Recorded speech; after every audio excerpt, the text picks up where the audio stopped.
Shut down that welfare birthday circus. These people don't belong in our park.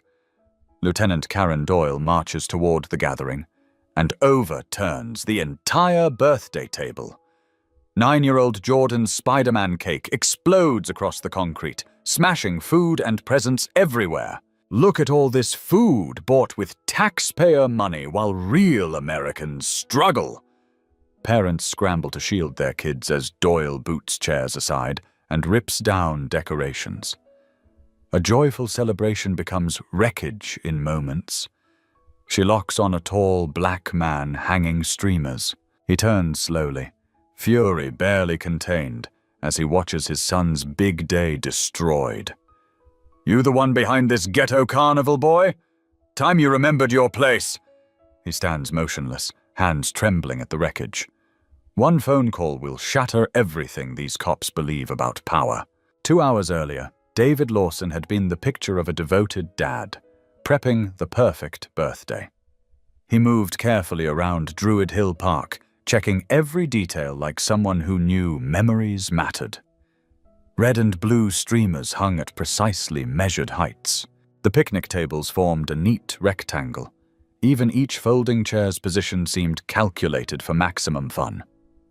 Baby, you're being obsessed again, Renee called across the pavilion, teasing after 10 years of marriage. She arranged gift bags with their son's name in looping marker, but her eyes kept drifting toward her husband, constantly scanning their surroundings.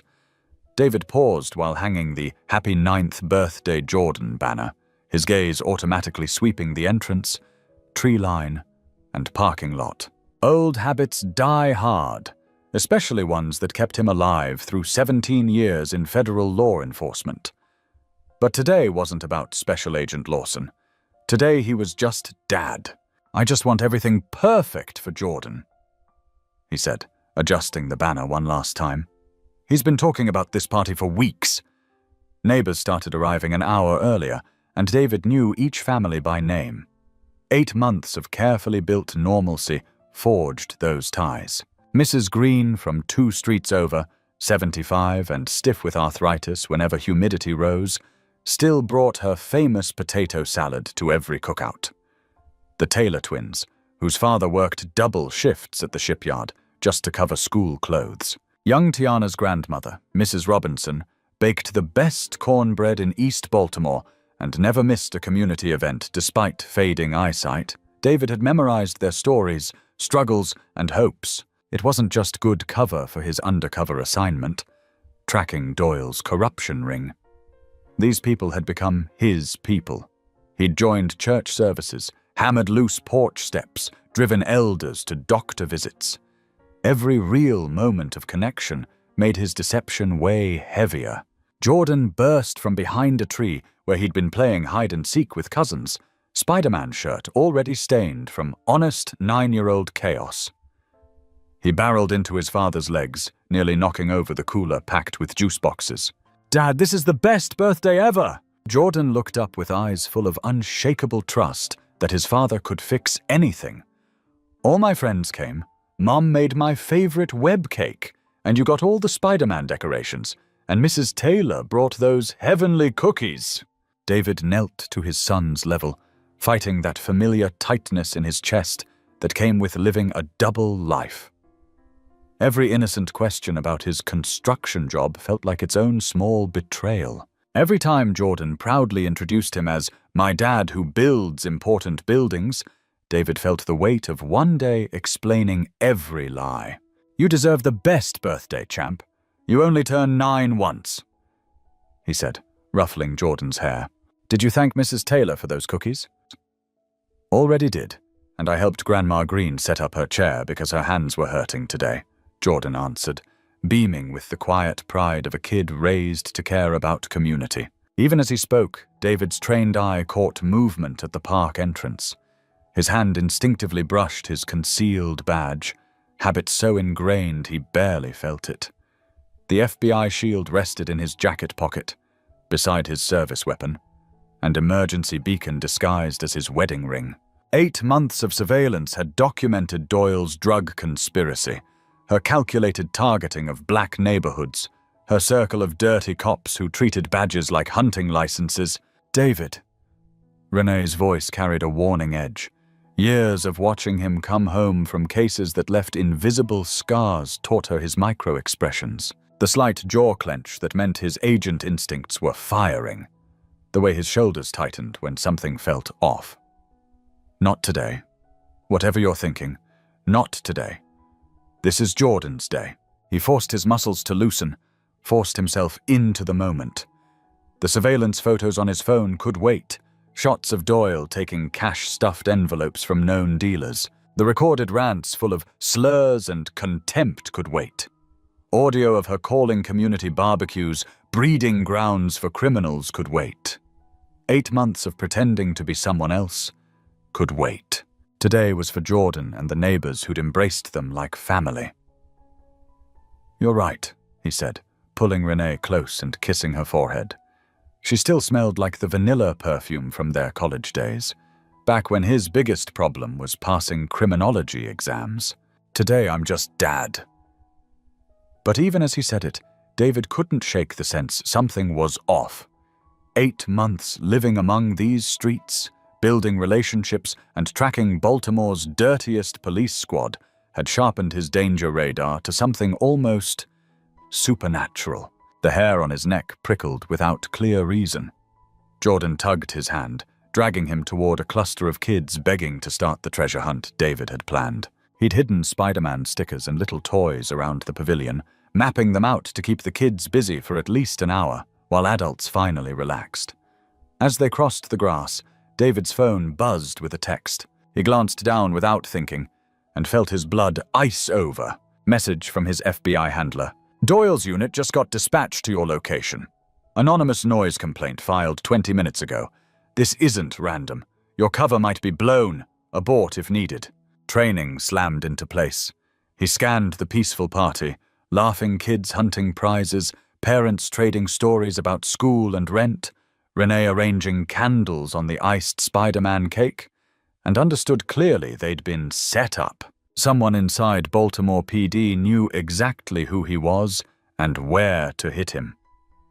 Maybe Doyle herself. Maybe someone higher in the dirty chain.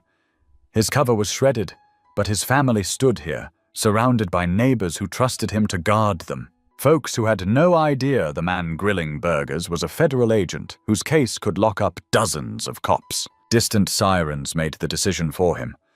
David slid the phone away and walked toward his son, face calm despite the storm inside. "Jordan?" he called, voice steady despite the rising panic. "Come here, buddy." Before he reached him, 3 squad cars swung around the corner and rolled into the park with obvious aggressive intent. Lieutenant Karen Doyle had arrived to burn everything down. Doyle stepped from her cruiser like a predator closing on trapped prey. Her boots hit pavement with deliberate force, each step announcing claimed ownership. Officers Miller and Ortiz flanked her, palms resting on holstered guns despite facing a kid's birthday party. The trio crossed the grass with the strut of people who'd never been truly challenged. Well, what do we have here?" Doyle called, her voice slicing through the suddenly quiet pavilion. "Anonymous complaint about noise and an illegal gathering? Funny how you people always think rules don't apply to you." She swept her gaze over balloons, tables, families who'd been laughing moments ago. "This whole setup reeks of welfare fraud. Who paid for this food? Hard-working taxpayers, I'm guessing." Mrs. Green, 75 and retired after 42 years teaching Baltimore's children, pushed herself slowly from her folding chair. "Officer, this is just a kid's birthday party. We've got every right to be here." Doyle's eyes fixed on the elderly woman with hungry satisfaction. "Did I ask you to talk, Grandma? Park your welfare behind before you end up with real problems." The casual cruelty drew shocked gasps from several parents. David's jaw tightened, but he forced himself still beside the gift table. 8 months of surveillance had prepped him for Doyle's racism, but hearing it hurled at people he cared about landed like physical hits. Officer Miller drifted toward the food tables with obvious purpose. "Looks like a health code nightmare, Lieutenant. All this uncovered food cooking in the heat could be dangerous." "You're absolutely right, Miller. public safety hazard," Doyle replied, eyeing the lovingly arranged buffet. "Better dispose of it properly." Miller swept his arm across the main table, launching potato salad, fried chicken, and home-cooked sides onto the ground in a disgusting heap. Kids burst into tears as their birthday meal became trash smeared across concrete. Renee's careful Spider-Man cake hit the pavement with a wet splat. "Oops," Miller said with a grin. "Accidents happen when you ignore food safety rules." Ortiz joined in, flipping the gift table. Wrapped presents exploded across the grass, paper ripping as toys tumbled out.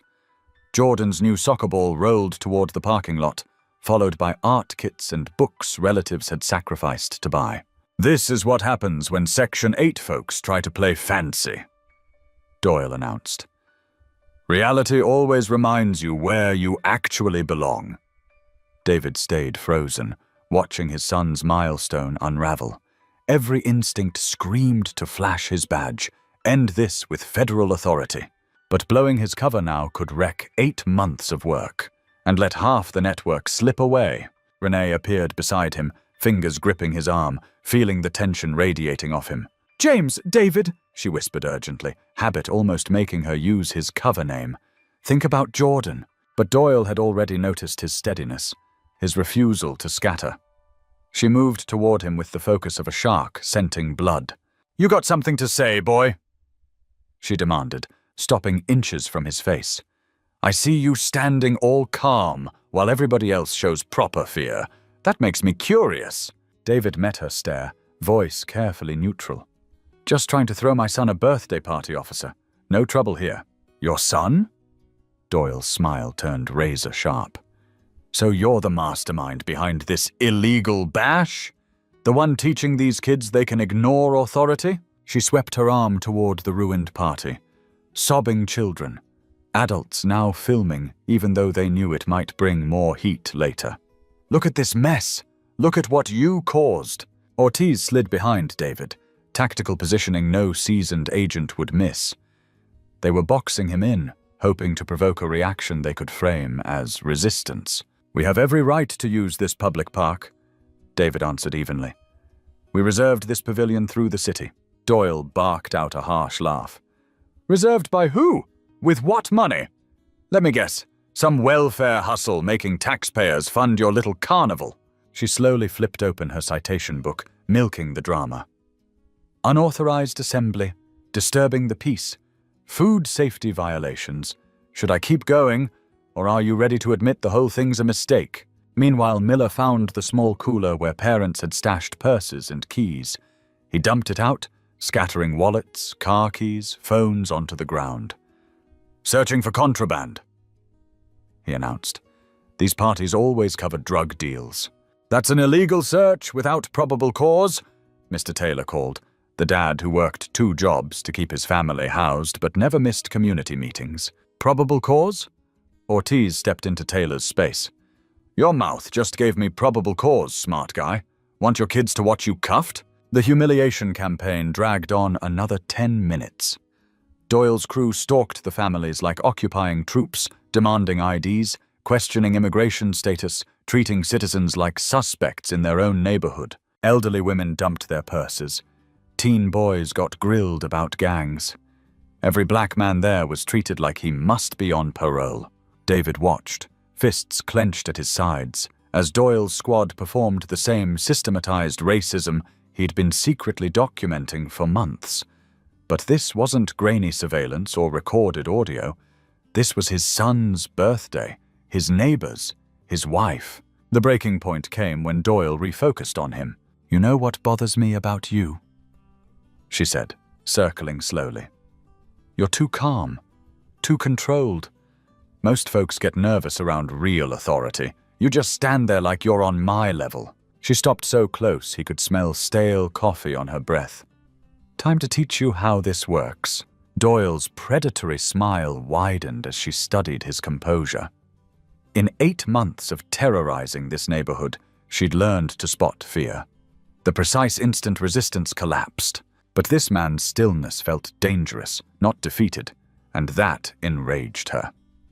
"What's wrong with you?" she snapped, stepping closer. Cat got your tongues, boy?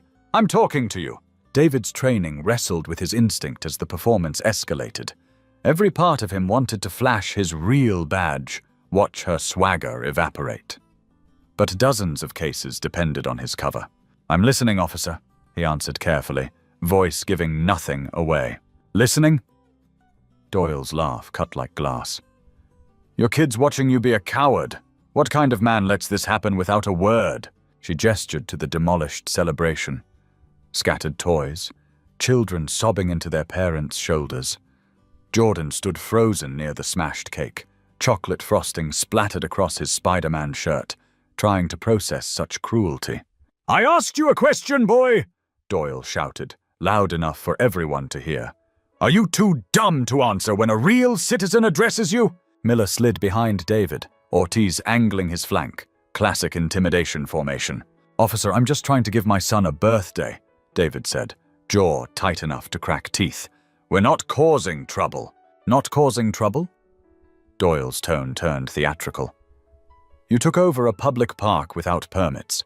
You created a health hazard with your food. You disturbed the peace, and you're disrespecting lawful authority. She yanked out her handcuffs, letting them dangle inches from his face. Maybe a little jail time will teach you how to address your betters. Renee stepped forward instinctively, protective instincts overriding fear.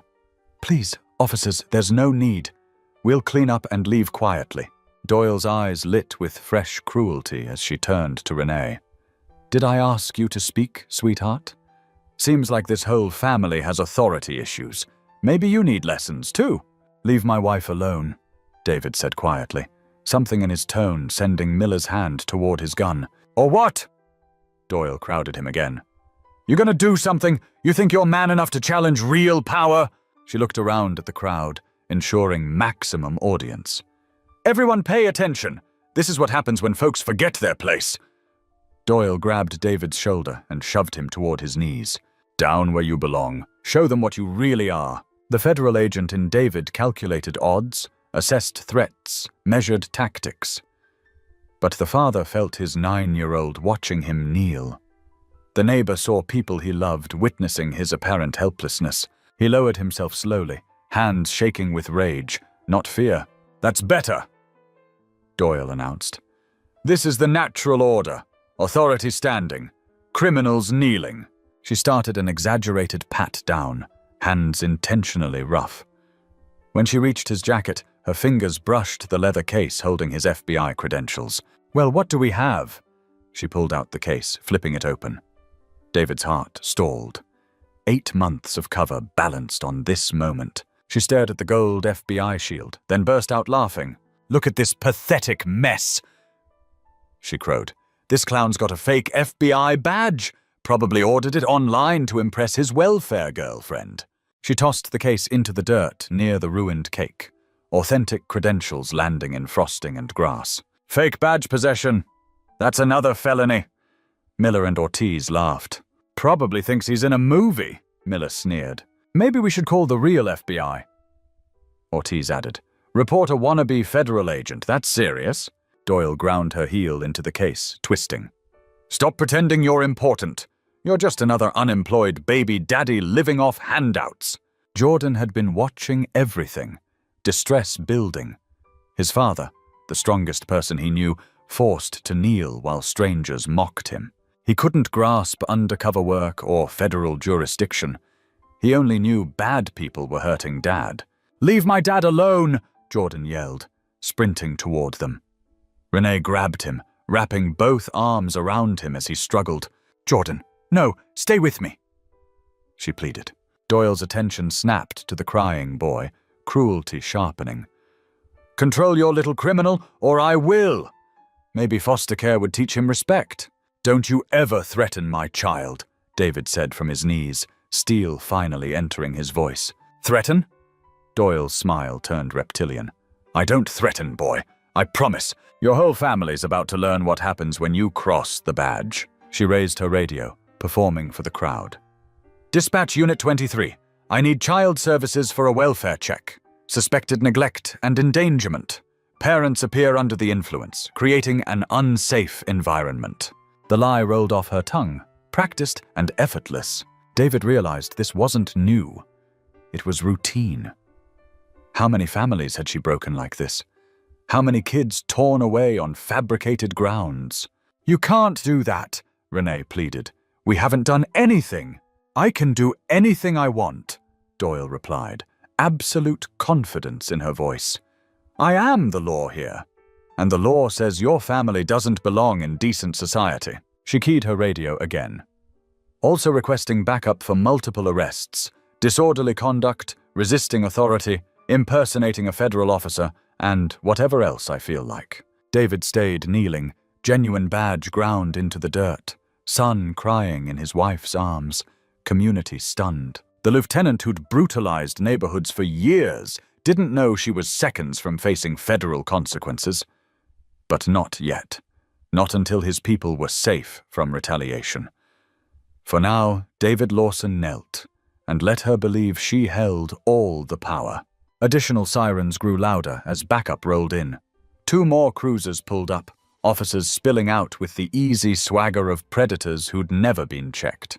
The birthday party had become a scene of organized terror. Families huddled together while children watched uniforms destroy everything they'd built. "Shut this down," Doyle ordered. "Illegal assembly, health violations, noise disturbance. I want every adult identified and processed."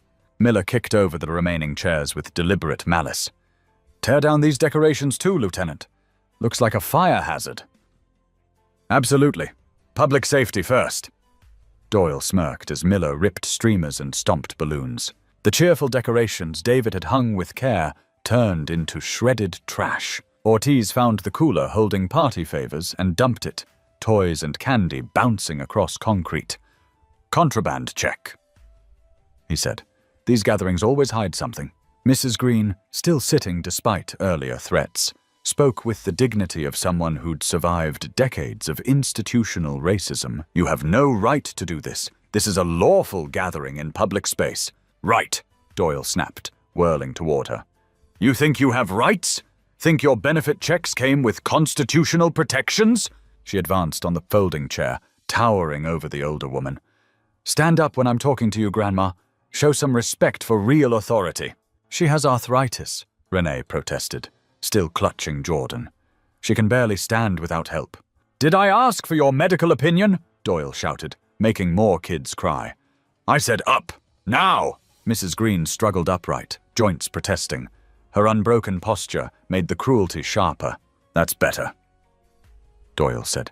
"See how civilized things look when everyone remembers their place." The new officers shredded what remained of the party. They overturned the last gift table, grinding presents into dirt. One officer found Jordan's new bike, the surprise David and Renee had saved months for, and kicked the front wheel until it bent. "Abandoned property," he declared. "Public hazard." From his knees, David watched his son's birthday dreams erased. The photos on his phone showed Doyle taking drug cash. The recorded conversations proved her racist schemes. 8 months of evidence could lock her away for years. None of that mattered while she terrorized his family. "You know what I think?" Doyle said, returning to him, badge case half buried in chocolate beside him. "I think you're not nearly sorry enough for your little stunt." She waved at the wrecked party. "All this could have been avoided if you'd just followed the rules. But you people always think they don't apply." Miller drifted closer to Renee and Jordan, just inside their space. "Kid's got a mouth," he remarked. "Been talking back all day. Maybe time away from bad influences would fix him." The threat was precise and calculated. Renee's grip on Jordan tightened. "You stay away from my child." "Or what?" Ortiz stepped closer. "You'll file a complaint? Hire a lawyer? Who'll they believe, decorated officers or welfare criminals?" Doyle dangled the cuffs inches from David's face again. "I'm thinking obstruction, resisting, impersonating a federal officer. That's what, 5 years, Miller?" "At least," Miller answered eagerly. "Please," Renee begged. "Let us clean up and leave. We'll never come back. Just leave us alone." "Too late," Doyle said, savoring it. "Your husband chose to challenge me. Now everyone watches what happens." She yanked David up, then shoved him down harder. His knees slammed concrete, tearing his jeans, but his expression barely shifted. 10 years of marriage had taught Renee his subtle tells, and what she saw scared her more than the cops. David was calculating, planning, preparing for something decisive. "David," she said urgently, recognizing that deadly calm. "Don't think about Jordan, think about the fallout." But Doyle had decided to escalate. She grabbed Jordan's arm, ripping the boy from his mother despite his terrified sobs. "Maybe sometime in the system will teach this little punk respect," she announced, loud enough for everyone. Child services love cases like this. Neglectful parents, bad environment, obvious criminal influence. Jordan fought, tears streaming as he reached for his father. "Dad, help me! Make her stop!" His son's terrified cry shattered David's restraint. Protocols, cover stories, months of groundwork, evaporated in an instant. A corrupt cop had her hands on his child. David rose from his knees with controlled, lethal grace. Movement so precise, Miller flinched. The mild-mannered neighbor vanished, replaced by someone radiating dangerous focus. "Take your hands off my son," he said quietly, voice carrying absolute command. Doyle's cruel grin faltered, though her grip stayed firm. "What did you say to me?" "I said, take your hands off my son," David repeated, voice like ice. "Now." "Or what?" she fired back, bravado cracking. "You gonna hit a cop in front of everyone?" David slid a hand into his jacket with deliberate calm, movements making officers tense. Instead of a weapon, he pulled his phone. "No," he said, eyes never leaving hers while speed-dialing a number he knew cold. "I'm going to make a phone call." Doyle laughed sharply. "To who? Your lawyer? Some protest group?" The line picked up on the first ring. "This is the Special Agent David Lawson, badge number 3492, he said clearly, voice carrying across the pavilion. "I need immediate federal backup at Druid Hill Park, Baltimore. My cover's blown, and my family's under threat from corrupt Baltimore PD officers." The effect was instant. Doyle's hand slackened around Jordan as confusion and fear flickered. Miller and Ortiz traded panicked looks. Federal investigation into Lieutenant Karen Doyle's narcotics conspiracy has been running 8 months, David continued. "I've documented civil rights violations, drug trafficking, and systematic corruption. Request immediate arrests and federal charges." Doyle's complexion drained as disbelief, anger, and real fear fought across her face. "You're lying," she said weakly. "That badge is fake. You're just some welfare rat talking tough." David pocketed the phone and stooped to pick up his credentials, wiping frosting from the gold shield before raising it high. 8 months, he said conversationally. 8 months watching you brutalize families. 8 months logging every crime. 8 months waiting until I had enough to bury your whole unit. Helicopters roared closer, sending debris spinning. That would be my backup, he said calmly. I'd suggest releasing my son and backing away. Cornered, Doyle made one last catastrophic choice. Instead of releasing Jordan, she pulled him tighter, fingers drifting toward her gun. "Nobody moves until I know what's going on," she snarled. Helicopters thundered overhead now, and David's smile turned cold. "Lieutenant Karen Doyle," he said with total authority. "You're under arrest." The chopper's roar drowned crying kids and frantic whispers. Doyle's face went ghost white as she looked up at the circling aircraft, her swagger collapsing into panic. "You're bluffing," she insisted, voice cracking. "This is some trick." David straightened fully, posture transformed. The submissive neighbor vanished, replaced by a veteran federal agent. "Lieutenant Karen Doyle, badge number 44719, 25 years on Baltimore PD, he recited like reading from a file. Currently assigned Eastern District. Residence at 22892 Oakwood Drive with your estranged wife, Linda, and daughter Hannah, sophomore at Towson University." Doyle's grip on Jordan slipped as shock hit.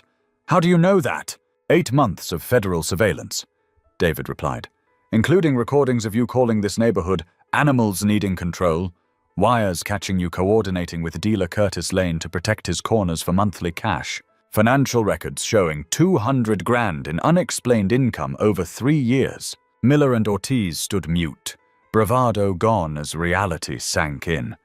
They'd just trashed a federal agent's kid's party on dozens of cameras. "Sir," Miller stammered, suddenly small. We didn't know. We were following orders." David didn't look away from Doyle as he answered. "Same excuse for 8 months of terror, right? Same excuse when you planted drugs on 17-year-old Malik Harris last month. Same excuse when you stole 40 grand from the Rodriguez family's house and claimed it was drug cash."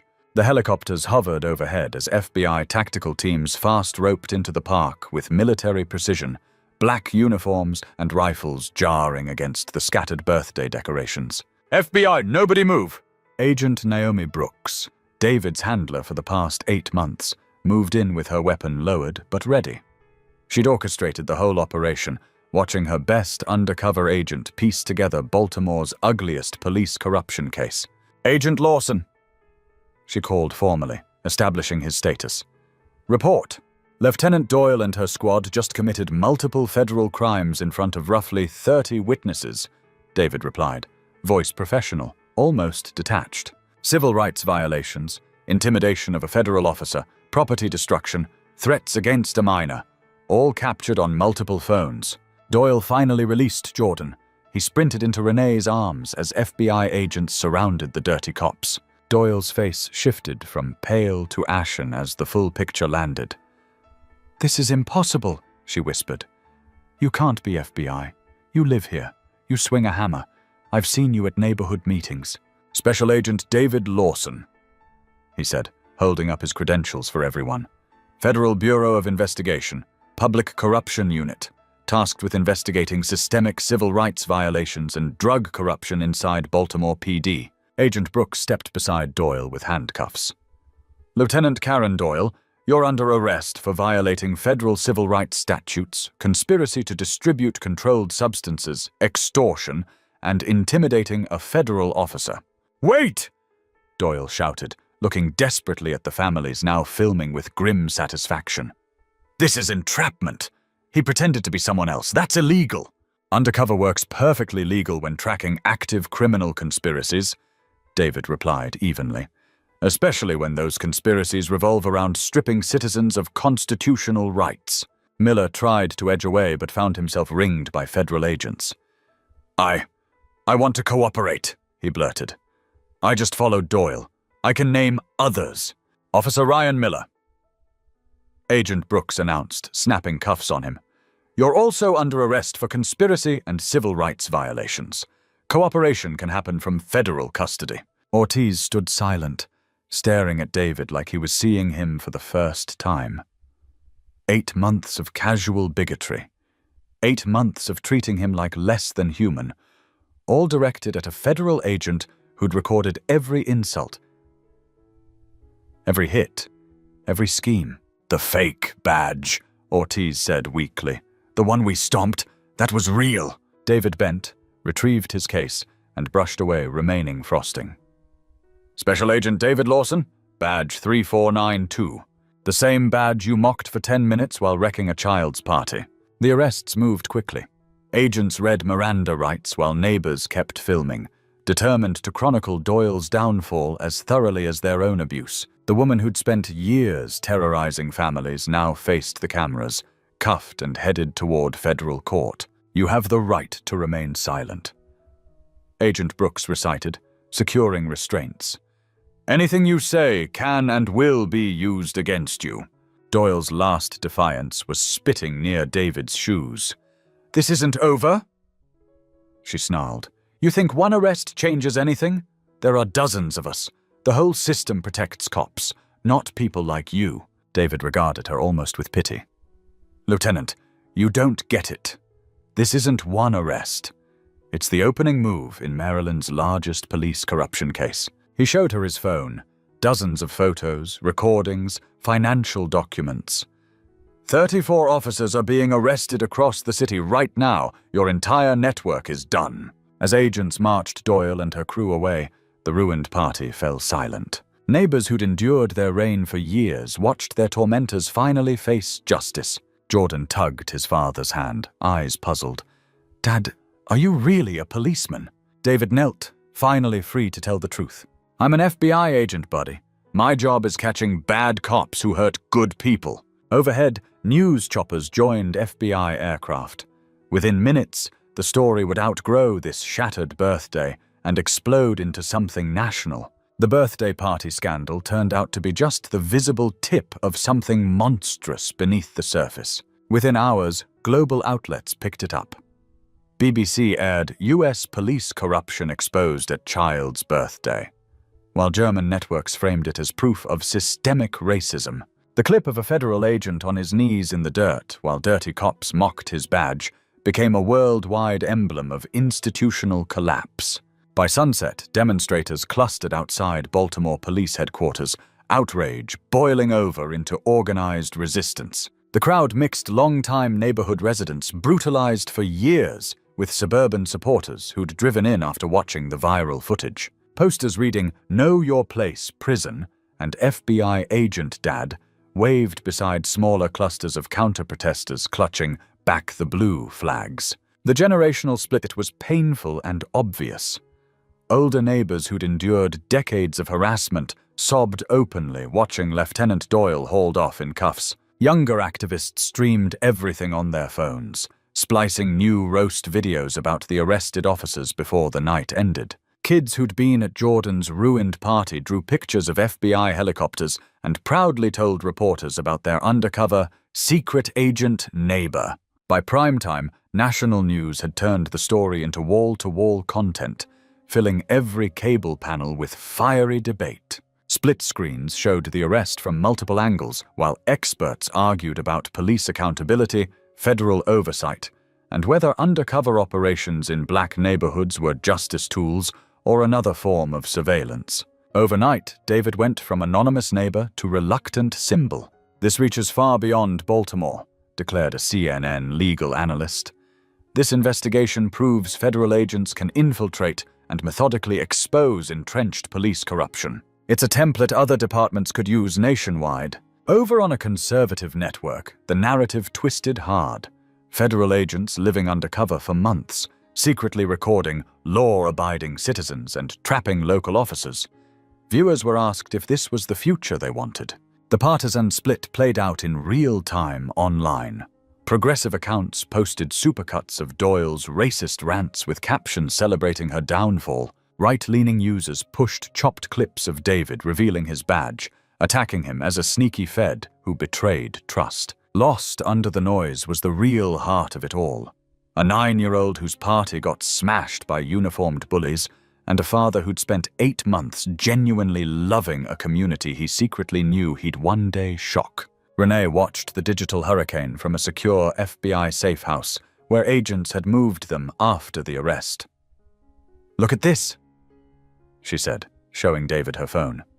"People are calling you the birthday party FBI agent. Somebody turned your speech into a meme." The graphic showed David holding his badge over a backdrop of cake and helicopters, captioned, "Special Agent David Lawson Badge 3492. Variations in multiple languages already racked up millions of shares." "I never wanted to be famous," David muttered, watching Jordan play tag with bored agents who'd volunteered to entertain him while the adults processed their shattered normal. "I just wanted to put bad cops away and go home." "Looks like you did more than that," Renee replied, scrolling through hundreds of messages from neighbors pouring out gratitude and affection for their secret protector. "You gave folks something they haven't had in a long time. Real hope." 3 days later, Special Agent Naomi Brooks stood in front of the largest evidence spread she'd ever overseen. The Baltimore FBI conference room looked like a conspiracy board brought to life. Red string connecting photos, bank records, transcripts, surveillance stills. 8 months of David's undercover work had produced enough paper and pixels to rattle the entire power structure of Baltimore policing. 34 officers, Brooks told the assembled prosecutors and Justice Department lawyers. 34 sworn cops operating as a criminal crew. She tapped the first slide. Lieutenant Karen Doyle's photo appeared next to a jaw-dropping financial chart, drawing low whistles from several attorneys. Doyle alone skimmed more than 200 grand from drug profits in 3 years. But she wasn't the top. She was middle management in a racket that reached all the way to the deputy chief's office. Tech specialist agent Miguel Alvarez fired up the audio system. "We've got 8 months of conversations, thanks to Lawson wearing wires everywhere they felt safe. Barbecues, church events, stoop talks. If they thought it was private, he was recording." The first clip, captured at a noisy block party months earlier, came through crystal clear. Doyle's voice oozed casual hate that made some lawyers shift uneasily. "These animals need reminders who runs this city," she sneered. "Any gathering could turn into a riot. Better to crush them before they start organizing." That cookout, Brooks explained, was celebrating a local teen's acceptance to a state university. David attended as the friendly neighbor while documenting an explicit strategy to sabotage legitimate community celebrations. U.S. Attorney Monica Reynolds leaned forward, eyes sharp. "What's the scale here? How many events did they hit?" Alvarez scanned his tablet. 47 documented disruptions in 8 months. Birthdays, graduations, church fundraisers, youth leagues. The pattern is intentional. They targeted anything that might build trust, pride, or solidarity. Then came the clip that truly showed how high this ran. Deputy Chief Alan Mercer's voice, captured during a private restaurant meeting with Doyle, revealed the conspiracy's brain. "Federal heat's rising," Mercer said. "Civil rights groups keep filing complaints. We need smarter optics. On paper, everything has to look justified." "And if they push back?" Doyle asked. "Then we push them into the system," Mercer replied. "Bury them in charges, fees, court dates. Turn them into examples. Fear works better than bullets." The room went silent as the words sank in. This wasn't random racism or a few bad apples. It was a deliberate blueprint for oppression, engineered at the highest levels. Financial crimes specialist Caroline Pierce stepped up next, projecting banking records that mapped out corruption bigger than anyone expected. "The drug money didn't just pad individual pockets," she said. "A cut ran through the police union's accounts, then into campaign chests for judges and prosecutors likely to favor police narratives." "They were essentially purchasing the justice system?" asked DOJ lawyer Daniel Cho. "More accurately, they were rigging it," Pierce answered. "We've traced donations from laundered funds to at least 6 local judges, each with suspiciously pro-police rulings in complaint cases. The conspiracy wrapped law enforcement, courts, and politics into one machine." Cho clicked through surveillance photos taken by David. Shots showed Doyle and other officers meeting openly with known dealers, exchanging envelopes, coordinating turf like corporate executives carving up markets. Agent Lawson documented regular strategy sessions, Cho explained. The cops weren't just taking bribes, they were active partners in distribution, using their badges to remove rivals and shield preferred suppliers. One photo captured Doyle shaking hands with heroin dealer Curtis Lane outside a warehouse hub, both smiling comfortably. Lane's crew paid $15,000 a month for police protection, advance raid warnings, selective enforcement, and safe passage for large shipments, Alvarez said. "We've got recorded calls laying out those terms going back several years." The next evidence hit even harder. Brooks projected internal PD messages that showed deliberate targeting of community organizers. "They kept watch lists," she said grimly. "Pastors, parent advocates, neighborhood leaders, anyone who might rally resistance. Those names were flagged for harassment, bogus charges, and intimidation campaigns." David Lawson's alias appeared on one list with a red notation. "Possible federal interest. Monitor." The date was 6 months before the birthday party, proving someone suspected him long before. "Lawson operated with compromised cover for months," Brooks said. "They slowly escalated pressure, testing him. The birthday party was a designed breaking point to force him to either show his hand or let his family be crushed." Reynolds studied the boards, eyes blazing. "This isn't just corruption. This is RICO. We're looking at an ongoing criminal enterprise using government authority to run drugs and terrorize neighborhoods." "Exactly," Brooks replied. "We're filing racketeering charges alongside civil rights counts.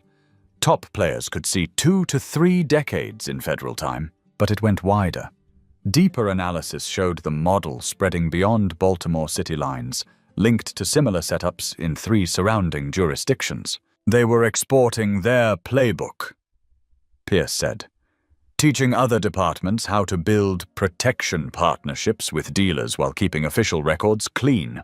We've identified around 40 additional officers in nearby counties who attended informal community management trainings. At that point, David walked in for his first full briefing since his cover exploded, still looking drained from 3 straight days of debriefs. His undercover performance was so convincing some neighbors had refused to accept he was federal, insisting he'd been framed to protect crooked cops. "The personal cost has been huge," he told the room quietly. "My son wants to know why I lied. My neighbors feel like I betrayed them. People who poured their fears about police into my ear now worry I gathered intel to use against them. But they also understand why it had to be done," Brooks added. "Community leaders keep calling. They're thanking Agent Lawson for 8 months of real protection while he built this case." David pulled out his phone and played a voicemail he'd saved. Mrs. Green's familiar, steady voice filled the room. "David, baby, this is Mrs. Green. Every Sunday you sat in church with us. Every time you fixed my steps. Every talk we had about keeping our grandbabies safe, that was real. The job was pretend. The man wasn't. That man is this neighborhood's hero." Several lawyers cleared their throats, blinking faster than usual. Undercover work's emotional toll suddenly had a face. "Our evidence package includes over 2,000 hours of recordings, 15,000 images, complete financials for all 34 officers, and testimony from 47 residents," Alvarez summarized. "Most importantly," Brooks added, "we've got real-time civil rights violations that normally vanish into," he said, she said. "Lawson's 8-month presence lets us prove pattern and practice, not isolated incidents." The restaurant recordings were especially damning, officers talking freely about their contempt. One clip captured Doyle and 3 colleagues discussing community parties like they were insurgent meetings. "These people multiply like rabbits and expect us to fund their little celebrations," Doyle scoffed. "Better to shut that down before they turn political. Keep them scared, divided, and scrambling to survive so they don't have energy for resistance." "That's a textbook civil rights conspiracy," Cho said. "They're literally planning to use police power to suppress First Amendment activity." And then came the money trail. Over 5 years, the operation generated over $8 million in drug-linked income, laundered through union accounts, PACs, and businesses owned by relatives. "They weren't just pocketing bribes," Pierce said. "This was a sophisticated criminal syndicate using uniforms as cover." The harm to neighborhoods was just as staggering. Brooks pulled up statistics charting deliberate damage. 47 disrupted events in 8 months, 138 bogus arrests of community leaders over 3 years, more than 300,000 in legal bills forced on working families. "This wasn't tough policing," she said. "It was targeted social destruction. Every conversation I recorded, every picture I took, every deposit slip I copied happened because they truly believed nothing could touch them," David said quietly. "Their confidence came from institutional shielding," Brooks added. "Internal Affairs dumped 90+% of complaints. The union defended even obvious criminal acts. Prosecutors took police testimony as gospel, even when physical evidence screamed otherwise." Reynolds rose, addressing the room. "This is exactly why federal civil rights enforcement exists. When local systems rot past self-correction, federal power has to step in to defend the Constitution." She gestured toward the walls flooded with evidence. "We're not just charging crimes, we're dismantling an organization that used state authority to terrorize citizens. That birthday party everyone saw online, that was one afternoon in 8 months of recorded abuse. The only difference that day was simple. A victim finally had federal power in his back pocket." As the briefing wrapped, agents fanned out. They prepared warrants for the remaining conspirators. The 3 arrests at the park were just an opening shot. Over the next 2 days, federal teams would scoop up 31 more Baltimore officers in the biggest corruption sweep the state had ever seen. David gathered his files, bracing for more testimony, more grand jury hours, more retellings. 8 months undercover would now stretch into years of courtroom work to make sure every badge that terrorized families answered in federal court. "Agent Lawson," Reynolds called as he headed for the door. "Understand this. Your sacrifice, and your families, is going to save lives and restore rights for thousands." David looked back at the evidence-covered walls and gave a tired, grim smile. "Ma'am, that party was supposed to end my assignment," he said. "Turns out, it was just the start of justice." 6 weeks after the world watched the birthday footage, prosecutors were deep into building the most expansive corruption case in Maryland history. The federal grand jury room hummed with tension as witnesses cycled in, lining up to tell their stories about years under Doyle's crew. The most devastating voice, though, came from someone wearing a badge himself. Officer Victor Rodriguez, 15-year Baltimore veteran. He sat across from Reynolds in a secure interview room, hands trembling as he opened a folder stuffed with evidence he'd quietly gathered for 2 years. His career was finished, pension gone, his family getting threats. But his conscience had finally snapped. "I couldn't unsee what they did to that family," Rodriguez began hoarsely. "That little boy screaming over his crushed cake while Doyle laughed. That federal agent on his knees being called boy. My kids are around that age. I broke." Reynolds hit record as Rodriguez placed his first device on the table, a small digital recorder he'd used to capture internal briefings and backroom conversations. "I started taping after they roughed up my nephew," he said. "Miguel was driving home from the hospital. He's a respiratory therapist, saves lives every day. They pulled him over for existing in his own neighborhood. The first file he played was brutal. Doyle and Deputy Chief Mercer discussed community strategy, like battlefield commanders planning occupation tactics. We've got to crush their spirit before they organize," Doyle said. "Birthdays, graduations, church things. Those are chances to remind them who's in charge. Make it look random," Mercer replied. "Individual responses to complaints, nothing pattern-based. No trail civil rights lawyers can follow, but thorough enough that nobody ever feels safe gathering." Reynolds paused the recording, studying Rodriguez's stricken face. "How long had this been going on?" "At least 8 years, I can prove," he answered. "Older guys say early 2000s, maybe longer." The unofficial playbook came into focus as Rodriguez shared more. Doyle's unit had built a harassment manual. They scanned social media for upcoming events, phoned in fake noise complaints, coordinated with friendly dispatchers for fast responses. He said, "They called it community management."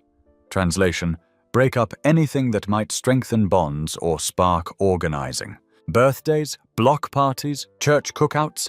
If it brought people together positively, it went on their hit list. One especially damning tape captured Doyle training rookies during lineup, Rodriguez's recorder hidden nearby. "The goal isn't arrests," Doyle lectured. "Arrests mean reports and lawyers. The goal is humiliation. Make parents look powerless. Make kids lose faith in them. Tear down the structures that could challenge us." Reynolds leaned forward, stunned. They were intentionally shredding social cohesion as an unofficial mission. "Officially unsanctioned, systematically enforced," Rodriguez clarified. "Nothing written down, but everyone understood. We weren't protect and serve, we were control and intimidate." His financial evidence was just as explosive. He'd snapped deposit slips, recorded money split conversations, even secretly filmed meetups between officers and dealers. The cash flow map showed how loyalty was bought and enforced. "Doyle wasn't the top," Rodriguez explained. "She answered to Mercer, and Mercer hinted he answered to someone above him, maybe the commissioner's circle. I heard references but never got close enough to record those calls. What he did have was overwhelming." Rodriguez compiled a list of more than 200 community events Doyle's squad disrupted over 5 years. Birthdays, graduations, fundraisers, Little League tournaments. If it made the neighborhood feel alive, it ended under sirens and threats. "They kept score," he said bitterly. He showed Reynolds a notebook where Doyle tracked monthly interventions like sales numbers. Her record was 37 disrupted gatherings in 4 weeks, and she bragged about it. Even worse were their notes on individual leaders. Rodriguez had recordings of strategy sessions. They had files on pastors, PTA moms, organizers, anyone with a voice, he said. The plan was either scare them onto our side or bury them under charges until no one listened. David's name appeared on one of those lists. They flagged him months before the party, Rodriguez admitted. Smart, respected, wouldn't scare easy. They assumed he was DEA or ATF poking into drug money. They never guessed he was documenting their civil rights abuses. The birthday raid was a deliberate crucible. Orders were clear. Keep cranking up humiliation until he snapped. The endgame was to arrest him in front of his kid, break him completely, then offer to drop everything if he snitched on neighbors. They wanted to flip him against the community. Reynolds digested the mountain of material. Recordings, ledgers, screenshots, photos. Officer Rodriguez? She asked quietly. Why now? Why risk everything? Rodriguez's eyes filled. Because I watched Lawson eat humiliation to protect his case, he said, letting them degrade him in front of his son. If he could sacrifice 8 months for strangers, I could sacrifice my career.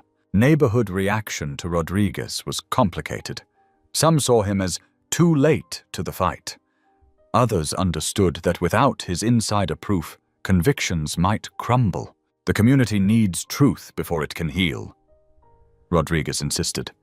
Real truth about how organized this was, how far it reached. People need to see this wasn't one bad unit. It was policy in everything but name. A week later, Reynolds took Rodriguez's evidence before the grand jury. 23 citizens from across Maryland sat through hours of chilling audio, mountains of documents, and personal stories from 47 residents brutalized under the scheme. Their verdict came fast and heavy. 97 federal felony counts were handed down against 34 officers, 3 judges, 2 prosecutors, and 5 civilians who laundered drug money. Charges ranged from civil rights conspiracies to racketeering, trafficking, and obstruction. Equally important, Rodriguez's files gave a blueprint to prevent future rot. The meticulous documentation of harassment tactics, institutional shielding, and political cover would inform federal reforms for years. Jordan Lawson, now 10, had asked to speak to the grand jury himself. Prosecutors hesitated, but his parents backed his choice. The bad police made my dad kneel in the dirt on my birthday, Jordan told them, voice steady despite the weight. But my dad was a good police the whole time, protecting everybody. The bad ones didn't know good always wins. Jurors later said that short testimony hit harder than any legal argument. It reminded them who this was for, kids just wanting safe birthdays. Outside, community leaders held prayer circles every day the grand jury met. Mrs. Green, recovering from hip surgery, showed up daily in her wheelchair, clutching a sign reading, "Justice for all our children." Agent Lawson lived with us 8 months, she told reporters. Ate our food, played with our grandbabies. He could have shut them down on day 1. Instead, he stayed long enough to change everything. That's love in action. By the time indictments finished, prosecutors had filled 47 boxes with evidence. Recordings, photos, bank trails, emails, sworn statements. The portrait of systemic corruption was undeniable. Deputy Chief Mercer resigned the day before his scheduled grand jury testimony, citing health reasons. His statement mentioned nothing about looming federal charges or the neighborhoods he'd helped terrorize. Doyle stayed combative. Her lawyer filed motions screaming, "Selective prosecution," and federal overreach, insisting Washington had no business judging local tactics. Federal judges tossed the motions almost immediately. The pattern of civil rights violations was too blatant to spin. Rodriguez's cooperation cracked the wall of silence. More officers came forward, trading testimony for lighter time. Witnesses who'd stayed quiet from fear now found bravery in numbers. For the first time, families believed telling their stories might actually matter. The truth poured out, uglier than anyone predicted.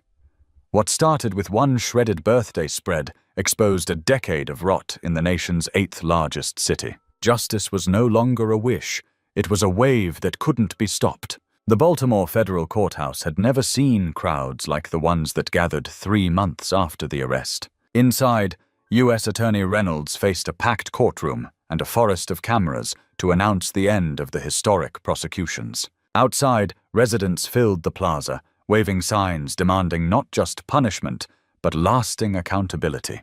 "Today is a reckoning," Reynolds began, her voice echoing. 97 federal felony convictions, 34 officers, 3 judges, 2 prosecutors, 5 civilian launderers. Crimes ranging from civil rights conspiracies to racketeering. At the defense table, former Lieutenant Doyle sat in an orange jumpsuit, swagger replaced by a hollow stare. The woman who'd strutted through neighborhoods now awaited a sentence that would outlast her prime. Her lawyer had coached contrition, but her jaw stayed clenched, eyes hard. Judge Elena Morales, a seasoned federal jurist brought in from another circuit, reviewed the mountain of sentencing memos.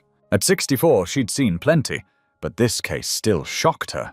"Lieutenant Doyle," Judge Morales began, voice steady but heavy, "you stand convicted of conspiracy to violate civil rights, racketeering, drug trafficking conspiracy, and obstruction. Before I sentence you, you will hear exactly what you did to this city." She gestured toward the packed gallery. Dozens of Doyle's victims sat shoulder to shoulder. Jordan, now 10, sat in the front row between his parents, wearing a small suit and clutching a new drawing. Birthday cake and helicopters together this time. "You terrorized a federal agent and traumatized his child on what should have been one of the happiest days of his life," the judge said. "And that was just one day in a years-long campaign of oppression." David rose for his impact statement. 8 months undercover, then months on the stand had aged him, but his voice didn't waver. "Lieutenant Doyle, you called my son's birthday a ghetto circus," he began. "You forced me onto my knees in front of my child and called me boy. You stomped my real badge into the dirt and laughed." He held her gaze even as she looked away. "But the worst part isn't what you did to my family. It's realizing you'd been doing it to countless families with no recourse. Folks with no federal shield, no backup helicopters, no cameras watching. You turned their joy into trauma and walked away smirking." Doyle's hands shook faintly, but her face stayed stone. "You asked what kind of man I am," Lawson continued. "I'm the kind who spent 8 months in a community, protecting people I grew to love while documenting every crime you committed. The kind who let himself be humiliated so justice would stick." He turned back to the bench. "Your Honor, Doyle symbolizes everything broken in policing, using a badge as a weapon, turning public service into private profit, treating citizens as enemies." Mrs. Green struggled upright with her walker when it was her turn, the room falling silent. "That woman ruined my grandson's medical school celebration," she said, her voice laced with age and iron. "Called our party a gang meeting. Made my boy lie on concrete while she searched him for guns he never had." She pointed a trembling finger at Doyle. "You tried to crush our spirits, to make us scared of cheering for our children. But we're still here, our babies are still succeeding, and your terror reign is finished." Victim after victim stepped up. Parents whose kids' birthdays had been raided. Pastors whose church events were stormed. Teens humiliated and cuffed for nothing. Small business owners shaken down for protection. Their accounts formed a mosaic of deliberate harm meant to choke community life. Renee spoke about the cost at home. "I watched my husband carry the weight of pretending to be powerless," she said. "I watched him wrestle with lying to people who trusted us, all while trying to keep our son safe. And I watched that boy relive his worst day over and over in videos and headlines. Yet the most piercing words came again from Jordan. He'd insisted on speaking, just like before, despite prosecutors' protective instincts. "The mean police lady broke my birthday," he said plainly. "She made my dad kneel and called him ugly names. She made me and my friends cry." He turned toward Doyle with the unfiltered honesty only kids possess. "But my dad was a hero the whole time. He pretended to be regular so he could catch the bad police and keep everybody safe. I'm proud of him for being brave." Doyle's lawyer begged for mercy, blaming department culture. Judge Morales was unmoved. "These weren't split-second decisions," she said. "They were deliberate, repeated choices to violate the Constitution, often with open enjoyment of the pain caused. She methodically reviewed the evidence, mocking recorded calls, luxury purchases, harassment stats. "Recordings show you relished degrading families," she said. "Bank records show you profited handsomely from drug operations. Testimony reveals targeted attacks on community events meant to destroy unity." The courtroom held its breath as she readied the sentence. "Sarah Doyle, you are sentenced to 25 years in federal prison without parole," Morales declared. "You are barred for life from any law enforcement role and ordered to pay $200,000 in restitution to community victims." Gasps, tears, and quiet cheers rippled through the room. Rage finally flashed across Doyle's face, not remorse, just fury at losing everything. Her attorney immediately vowed appeals, but everyone knew the evidence was ironclad. Sentences for her crew followed. Officer Miller, 18 years. Detective Ortiz, 15. Deputy Chief Mercer, 12, reduced only because he eventually cooperated. Every member of Doyle's squad received real time. Yet the reckoning wasn't just about individuals. Institutional reforms rolled out alongside the prison terms. Judge Morales announced a sweeping consent decree, placing Baltimore PD under long-term federal oversight, civilian review boards with teeth, and federal monitors empowered to examine internal communications. "This decree will last at least 10 years, she said. "Its purpose is simple: to ensure nothing like these abuses can root themselves here again." Outside, community organizers turned sentencing day into something else entirely.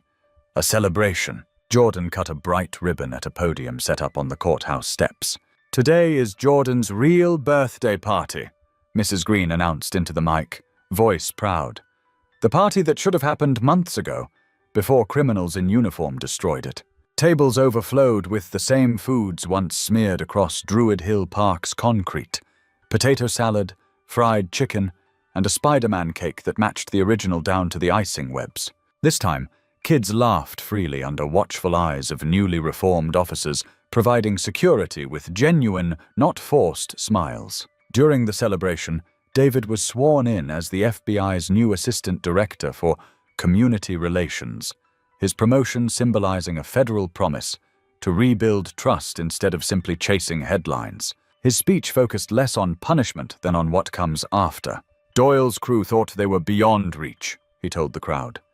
They believed badges gave them license to terrorize. Today proves nobody outranks the Constitution. When local systems collapse, federal authority will stand between families and abuse. Renee stepped up next to announce the launch of the Jordan Lawson Community Justice Foundation, funded partly by restitution from the very officers who'd once tormented their neighborhood.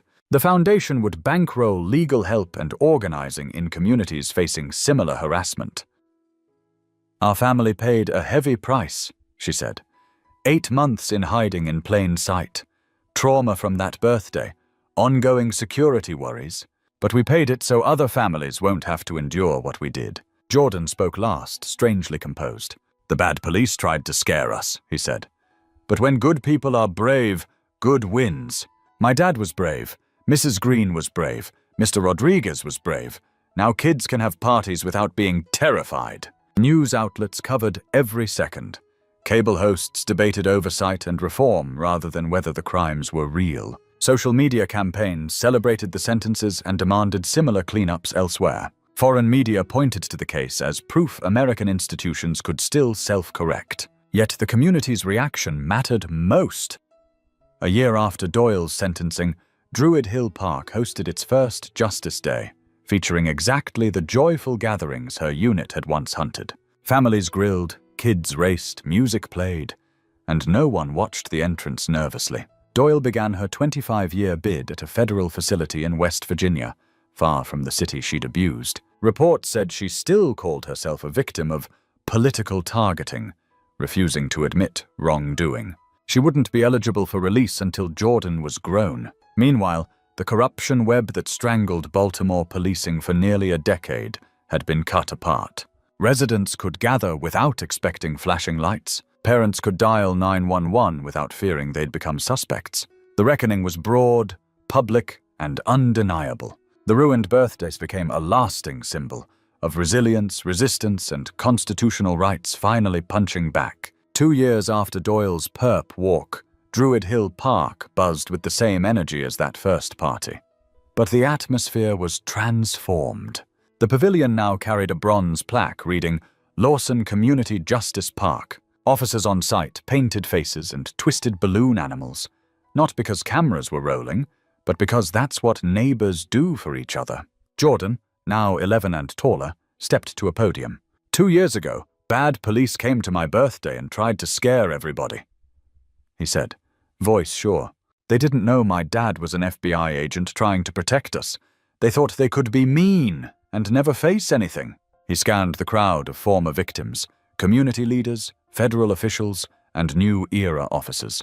But good people fought back, and now kids can celebrate without fear. Now officers help with parties instead of destroying them.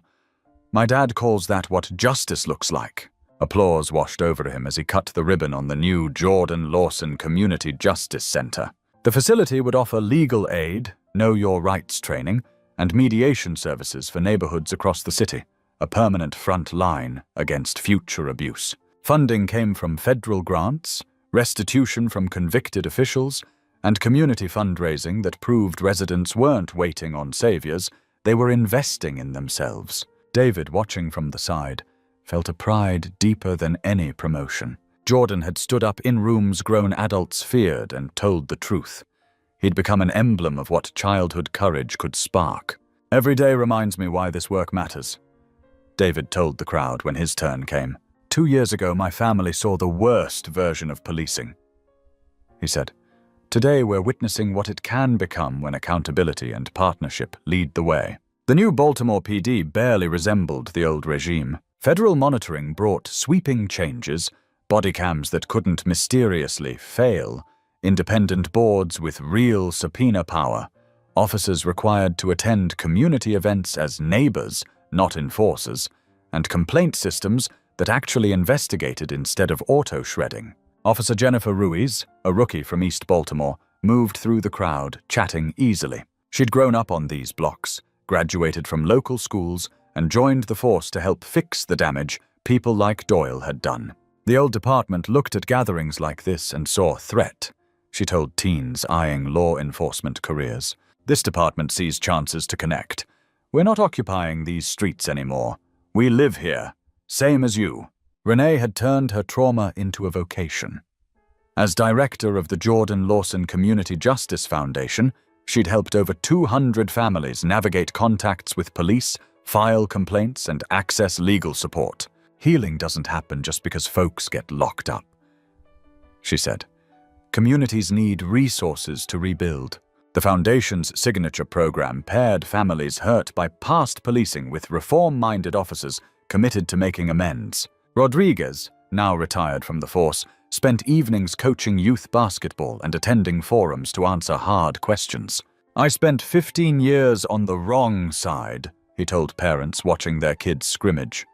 "The rest of my time is dedicated to fixing what I helped break. It doesn't erase history, but it honors the courage of families who demanded justice." Mrs. Green, 76 and unstoppable, became a sort of community grandmother at the center. She helped kids with homework, told stories about marching in the 60s, and reminded everyone that today's battles were part of a longer struggle. "These parties feel like the freedom schools we ran back then," she told visitors touring an exhibit on the case. "Back in Mississippi, we fought for voting and education. Now our babies fight to celebrate without harassment from supposed protectors." The display included photos from Jordan's first ruined birthday, snapshots from the investigation, and children's art about what safe policing looks like. One drawing showed helicopters lowering cake. Another showed officers and kids holding hands around a picnic table. Federal oversight in Baltimore became a national model.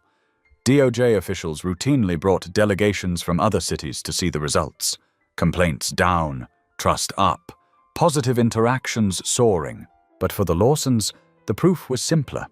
Jordan could play in that park without flinching at sirens. As the video narrator's voice wrapped up online, viewers saw kids running, officers laughing with families, and that bronze plaque glinting in the sun. If this story of real accountability moved you, share it. Comment what should happen to abusers of power. Your voice helps justice echo. Lesson 1. Power without accountability destroys ordinary joy. If you are in your late 60s or 70s, you may remember when a child's birthday in the park was simple. Paper plates, a sheet cake from the grocery store, kids running under the trees. That is all David Lawson was trying to give his 9-year-old son. Nothing fancy, just a slice of ordinary American happiness. When Lieutenant Doyle and her crew stormed that picnic, smashing the Spider-Man cake into the concrete and sneering about a welfare circus, they weren't only ruining a party. They were sending a message many older Americans recognize from the days of fire hoses and dogs on black and white TV. When power is unchecked, it shows up in everyday places and small humiliations. A badge without accountability can turn a public park into enemy territory and a birthday table into a battlefield. All to remind the wrong families you don't belong here. Lesson 2. Quiet courage can change the course of a city. The fireworks in this story are easy to spot. The helicopters, the FBI jackets, the fast roping teams. But if you have lived a long life, you know the real drama happened in the slow, quiet months before. For 8 months, David lived as the helpful construction worker, fixing Mrs. Green's porch, carrying chairs at church, memorizing every name and worry on that block, all while hiding a badge he could not show. Imagine the strength it took to kneel in the dirt, be called boy, hear his son plead, "Dad, help me," and still hold back, because blowing his cover too early would let an entire corrupt network slip away.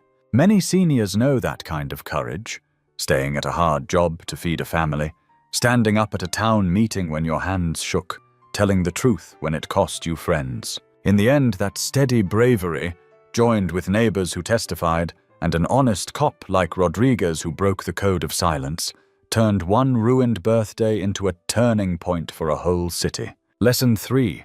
Real justice means repairing the damage, not just jailing the guilty. Those of us with gray hair know that prison time alone does not heal a wound. Yes, there was real satisfaction in watching Doyle, Miller, and the others led away in cuffs, and hearing a federal judge bar them from ever wearing a badge again. But the deeper justice came afterward, in the careful repairs. It showed up in the new Spider-Man cake, cut at that same park under a bronze plaque honoring community courage. In Jordan, a little older now, telling the crowd that good wins when people are brave. In Mrs. Green, Walker and all, welcoming children into a justice center funded by the very officers who once terrorized them. And in a police department forced under tough federal oversight, with cameras that cannot be quietly switched off and real civilian boards reading the numbers. For grandparents wondering what kind of country their grandchildren will inherit, this story offers a hard but hopeful truth. Justice may come late and at a cost, but when courage, truth, and community stay stubborn, it can still arrive in time to change the ending.